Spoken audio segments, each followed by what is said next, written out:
Hi, Casual Life Moments. How are you? Wherever you're watching me from.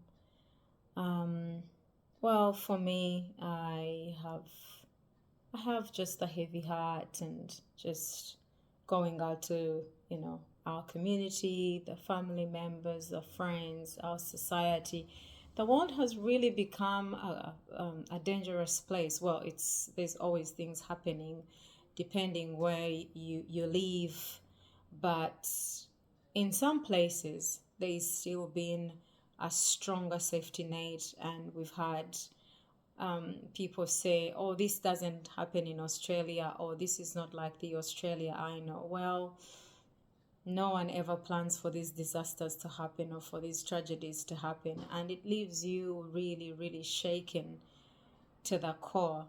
If you wake up in the morning and you go to a shopping center with your baby or with your friends, or to catch up, or to go shopping for your wedding, or it's your first day at work, or to church, as a priest or the clergy, or someone attending church, and someone is walking around with a knife and stabs people dead, and all hell breaks loose. Like, you do not know what to do in that moment. You haven't prepared for that. Maybe you were just at home, you were so bored, and you just decided, it's too hot. Maybe I just need to go to the shopping center and just walk around the shops. Or you really have things that you need to tick off, your to-do list. And you say, well, I'll just go to the shopping center. Lo and behold, there is no guarantee that, you will make it back home safe. So, yeah, we've just been thinking about that lately from Saturday when the fatal stabbing happened in Sydney, in a shopping center, someone just walking around with a knife. And of course, this gentleman was well known to police. They've said his parents have said he has had mental health issues for a very long time. He was diagnosed with schizophrenia when he was 17. He has just recently moved to Sydney.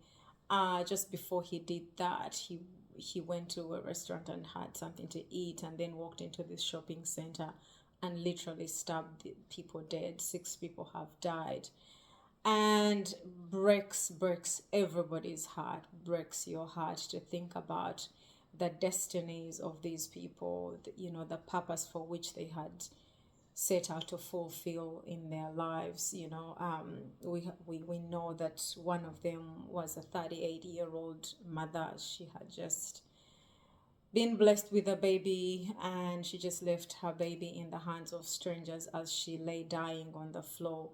We know that there is a Pakistani man, the only man so far that has succumbed to this fatal stabbing. It was his first day. It is said that it was his first day at work. He had sought asylum in Australia. He was from Pakistan, recently been granted asylum. He arrived here last year. We all know how hard the journey of immigration can be. And just when it looks like everything was in the right place, and the lines have fallen for him in the right place, job, his first day at work, and he dies trying to save people. He dies at work. We know that there was a student from China who was on the phone, it is said, that day, talking to her fiance back home. Lo and behold, that would be the last phone call that he got. Someone's child, someone else. There was just sad. Oh, yes. And there was also, I think, a 25-year-old, a young lady who was engaged to be married. I think the wedding was just not so far off. And it is said that she was stabbed around Mecca. She had I think, an appointment to try out makeup for her big day or something like that. And then the next day, no, not even the next day, then we hear yesterday There is also another stabbing that happened in church. The bishop was preaching, and this man literally walked up to him and stabbed him. And in that fracas, there's other people that were injured. Oh, still in Sydney, so you can imagine what that community is going through. And everybody, when you hear these things, I know that it happens all the time in some of the places where some of us come from.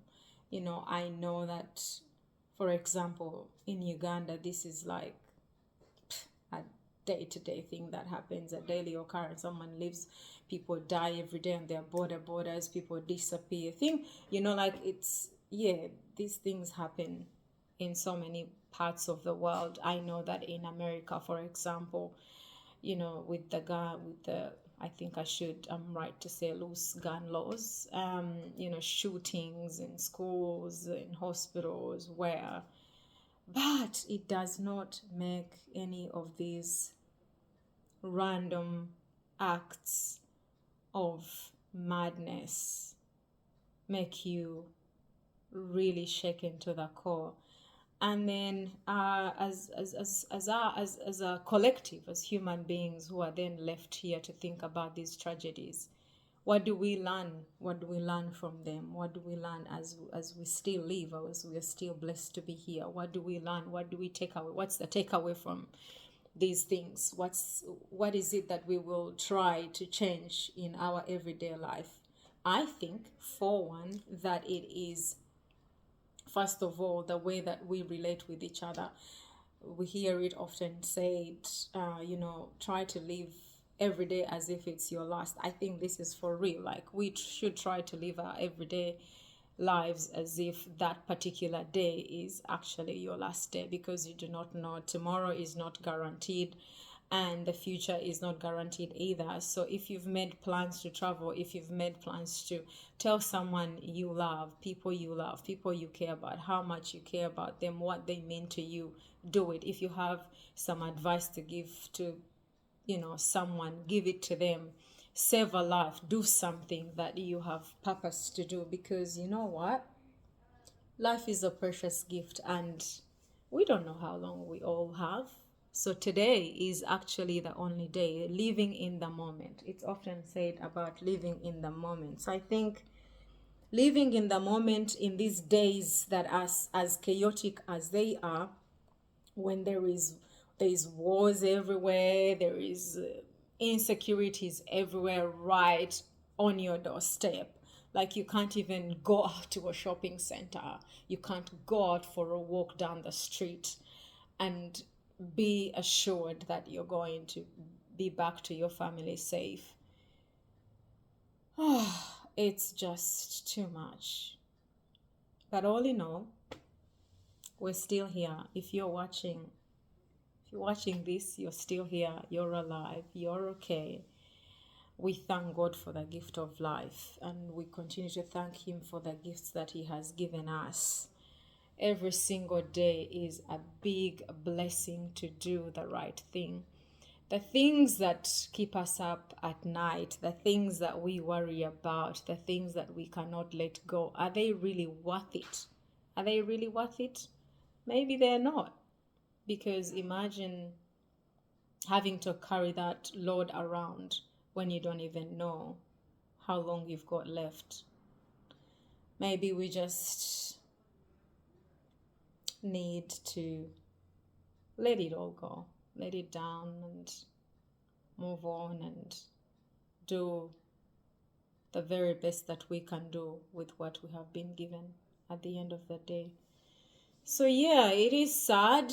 It is really, really sad. Every corner you turn to, every part of the world that you turn to, there is something happening. You watch Sky News, you watch this, social media is loaded with everything. There is so much everywhere. And for one, other than being worried and scared and all these things, I learned that every day is a gift. So when I wake up in the morning and I thank the Lord for the day and for my life, I think about what I can do better. And this has taught me that the things that we really, really, really carry around in our hearts, and yeah, it's not worth it. It's not worth it. Anyway, I feel like I'm rambling on and on and on, so I just need to go. But yeah, may God keep you safe, and reach out to a friend, reach out to a neighbor, reach out to that loved one, send that message, help carry one another's load, and do the best that you can do with what you have been given. Walk within your purpose, and as much as we plan for the future, let us not forget to live today. Living today is the only guarantee we have. When you get up and you have what to do, do it to the best of your ability. If you've made plans, see them through.